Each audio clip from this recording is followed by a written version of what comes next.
ठीक है। ये डिप्टी कमिश्नर कठुआ जी से मुलाकात की है इन्होंने। इसमें ट्रांसपोर्टर भाई हैं हमारे जो बच्चों को लेके केवी स्कूल में जाते हैं, जो आर्मी पब्लिक स्कूल में जाते हैं, और पेरेंट्स भी इसमें काफ़ी मौजूद हैं। इससे पहले स्कूल प्रबंधन से हमारी बात हुई है, तो अभी डिप्टी कमिश्नर कठुआ से बात हुई है कि जो आरटीओ साहब के द्वारा इन गाड़ियों को पिछले कल रोका गया और कुछ गाड़ियों को फाइन किया गया। चलिए, कानून की व्यवस्था को बनाए रखना और डॉक्यूमेंट्स का चेक होना एक कॉमन सी बात है, और लॉ अबाइडिंग लोग हैं ये ट्रांसपोर्टर भाई भी। लॉ अबाइडिंग लोग हैं ये, कोई उस किस्म के लोग नहीं हैं कि जो कानून की व्यवस्था को नहीं मानते हैं, जहाँ इनके कागज़ों में या इनकी रजिस्ट्रेशंस में कोई कमी है।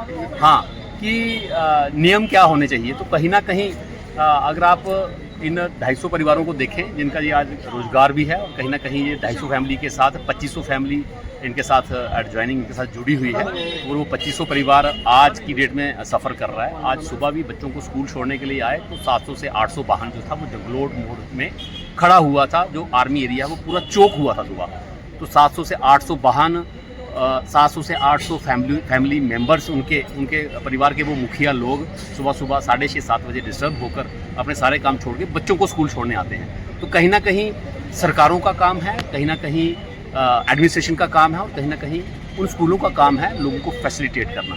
अगर बच्चों को एजुकेशन दे रहे हैं तो कहीं ना कहीं ये उनका दायित्व बनता है। तो उस प्रक्रिया को अगर आप डिस्टर्ब करोगे तो कहीं ना कहीं आने वाले समय में ये चीज़ें जो हैं वो सिस्टम को डिस्टर्ब करती हैं। तो आज बहुत ही सहज ढंग से डिप्टी कमिश्नर कठुआ ने हमारे सभी भाइयों को सुना है, और उन्होंने आश्वासन दिया कि शाम के 4:30-5 बजे तक हम आपकी इस जो प्रॉब्लम है इसका समाधान कर देंगे, समस्या का हल कर देंगे। तो आप देखें कि पिछले दिनों एक्सीडेंट होता है डोडा में, तो उसकी गाज गिरती है आके कठुआ में या जम्मू में।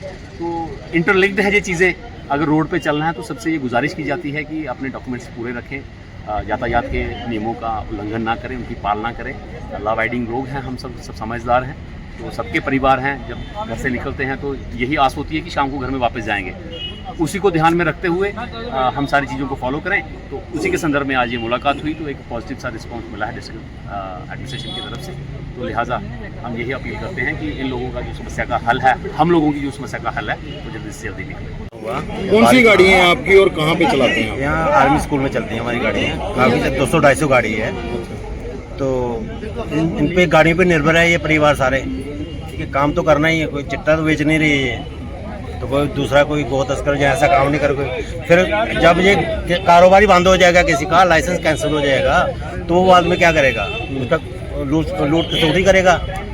तो ये लोगों को काम करने दो आराम से, और डॉक्यूमेंट पूरे चेक करो, जिसके काम है उसको करो। लेकिन इसमें ये कानून ये कहता है कि कमर्शियल गाड़ी होनी चाहिए। अगर बच्चों को लेना है उसके लिए आरटीओ की तरफ से बाकायदा गाइडलाइंस हैं, कानून बना है। तो उस कानून की वायलेशन कहीं ना कहीं हो रही है आपकी तरफ सर? वायलेशन क्या है? अगर पूरे जैसे येलो गाड़ी करो, येलो नंबर प्लेट करो, तो उस पर बोझ लोगों को भी पड़ेगा, वो बहुत ज़्यादा उसमें खर्चा आता है। तो इस गाड़ी पे चलो घर का परिवार चल रहा है, इसमें तो कोई 10-12 बच्चे लेके जाते हैं हर बंदा। ये जो स्कूल संचालक हैं ये ट्रांसपोर्टेशन लगाते हैं, जहाँ उनके साथ आप लिंक्ड हैं या नहीं है? नहीं, पेरेंट्स के साथ ही निकले, पेरेंट्स के साथ।